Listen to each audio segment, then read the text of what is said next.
When you turn on your TV in your room and they have their own video, like if you're staying here, you turn on the TV, you get this. Welcome to the Hard Rock Hotel and Casino.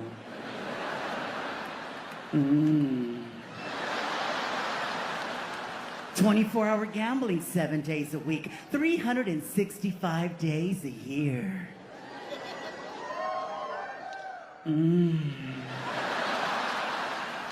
I'm sitting there like, why can't I stop watching this?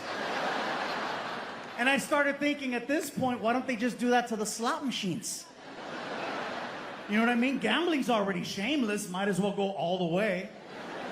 You walk up to one of the little machines, pop in a 20.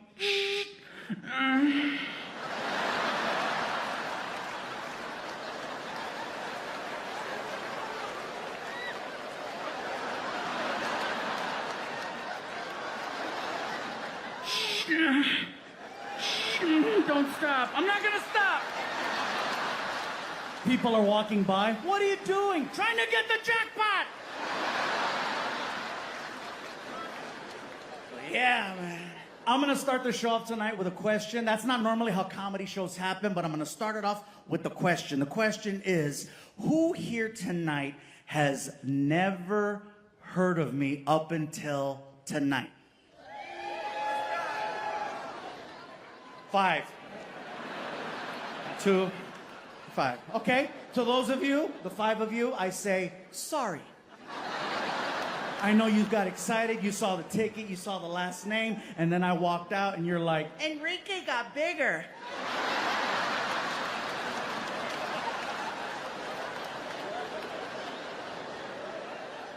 The only reason why I ask who has never seen or heard of me before is because if you have, then you know the type of show that I do.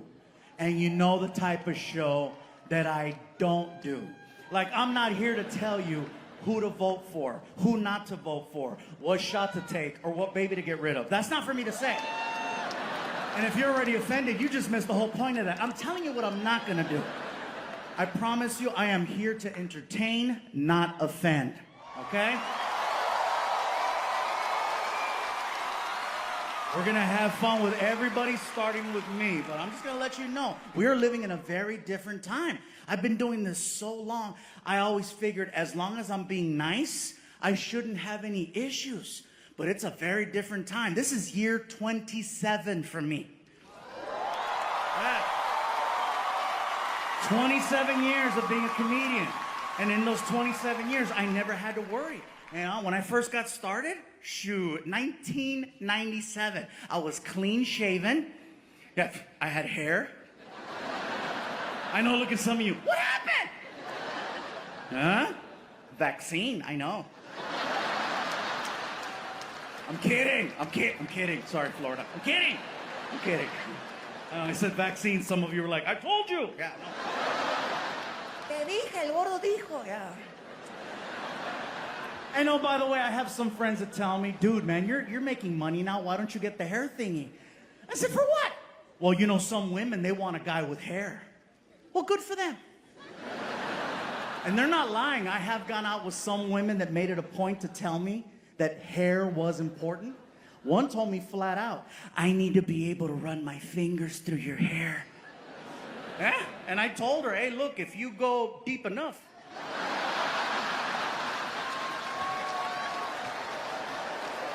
You're gonna get your wish.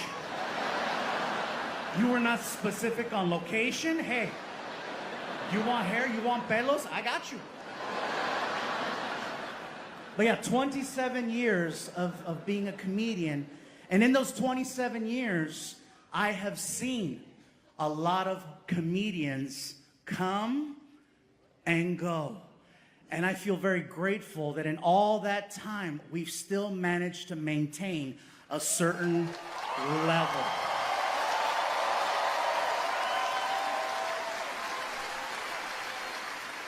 So I feel like we're doing something right, which feels weird to me because now I feel like you gotta be very mindful. Okay, you gotta be extra mindful. Like, 27 years of being a comedian, I finally started hearing people tell me things that I've never heard before. I started hearing people tell me things like, hey, Fluffy, I grew up watching you. Incredible compliment. Because that doesn't just say that you're a fan. That says that you're invested. That says that you've been following this career for a very long time. Some of you, the first time you saw me perform, you were kids.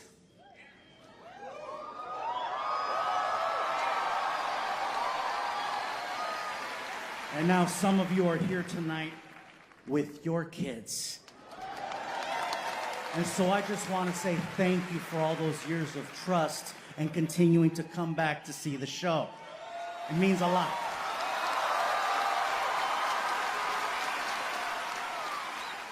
Hearing someone say they grew up watching me, that is one of the most beautiful compliments any entertainer can receive. And I understand that now with therapy, that's what that means. Look, I'm not gonna lie, the first time I heard someone tell me that they grew up watching me, I didn't know how to handle it. I didn't know how to process, because nobody wants to feel like they're getting old. So the first time I heard it, I was like, second time I heard it, I was like, buy a hat.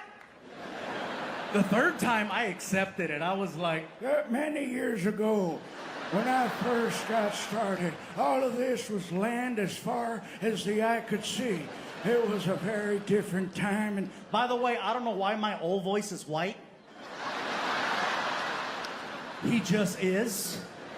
I tried doing the Mexican voice, but you don't take him as serious, you know? Just... No, pues chingue su madre, cabrón. Ahí andamos en el rancho y nos mandaron a la chingada, güey. Está bien difícil. But times are changing. The rules are changing, so I don't know how much longer this is going to be okay. I'll tell you what happened to me and why I brought that up. I did a podcast, and before I went into the studio, I'm talking to the producer outside, and the producer's really excited and happy, and she's like, Gabriel Iglesias, we're so excited to have you. This is really cool. Before you go in, the host wanted me to ask you something before you go in for your interview. I go, sure, go for it. Okay, what do you identify as?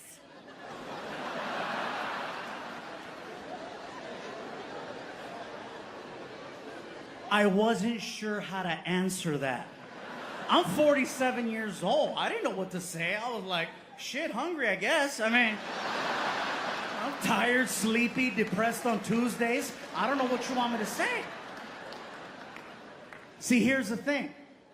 I knew what she was trying to ask me. I just wasn't trying to get involved in a conversation about something that has absolutely nothing to do with me. This was, yeah.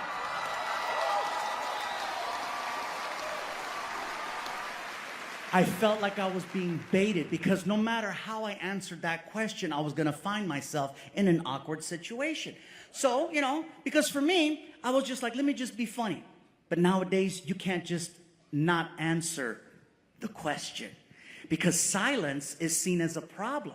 And I'm sorry if me not answering a certain question is considered a problem. I was brought up during a time where you were constantly told to mind your business.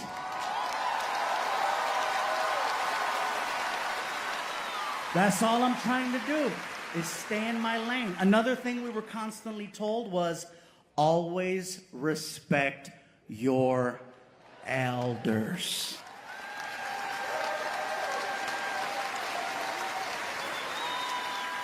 And no matter what generation you were from, that was at least the one thing we could always agree on until now. Now older people are seen as a problem. They are, you know, and I understand the youth of today has the technology in the palm of their hands, not Google life experience, okay? You can't. You can't download struggling. You can't download failure. You can't download these moments that help build you up to make you a better person. And so, again, for me, I chose to stay in my lane and just crack jokes when the girl asked me the question. She got very upset. She got very offended. Oh, as soon as I cracked the joke, she's like, no, no, no, that's not what I mean. I mean, what are your pronouns? What? What are your pronouns? For example, are you a they or a them? A they? Or a them?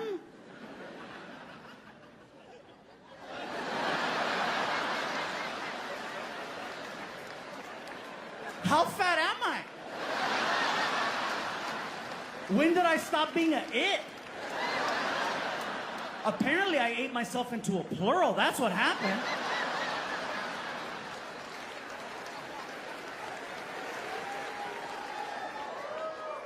What I'm finding is even if you have good intentions and you're just trying to be cool, you can still find yourself in a situation. So I'll tell you what else happened to me, okay? I was at a McDonald's.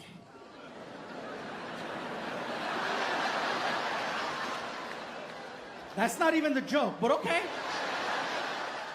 Already they're like, this is gonna be good. No. I was at a McDonald's by my house. The McDonald's by my house is actually a twofer. It's a McDonald's on the corner and it's also a gas station. I got a big SUV. I knew it was gonna be a minute, so I said, let me go get some nuggets while I'm here. I walk into the McDonald's, and as I'm walking in, I couldn't help but notice this homeless family sitting right outside. Now, they didn't have a sign. They did not ask me for money, but you could just tell. You could just tell that this poor family is dealing with life. So I get inside and I said, you know what?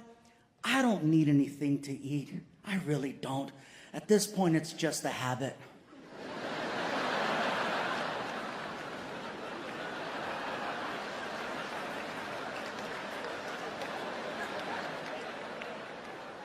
I get to the register and I says, you know what, let me order some food for the family. They got kids with them. So I placed an order and the cashier's like, anything else? Actually, yes. Do you have wet naps? Excuse me? You know, wet naps to clean your hands? Sir, you're more than welcome to use the restroom. I'll give you the code. Here's the thing. It's not for me. It's for the homeless family that's right outside the door. I want to make sure that the little kids can clean their hands before they eat. This food that I just ordered is for them. And as we're talking, thank you. As we're talking, the manager at the McDonald's is listening in to our conversation. And she walks over and she's all nosy, right? She's like, Excuse me, I couldn't help but overhear the conversation. Did you just say that this food is for the family outside? yeah, I hope that's okay. Oh no, it is definitely okay. Giving food to people who need food is definitely okay. However, what you just called them is not okay. What did I call them? You said homeless. 'Cause they are, look, shit. He's licking the window. Sir, you can't say that word anymore. It's considered offensive. Who complained? Okay, well, if I'm not supposed to say the word homeless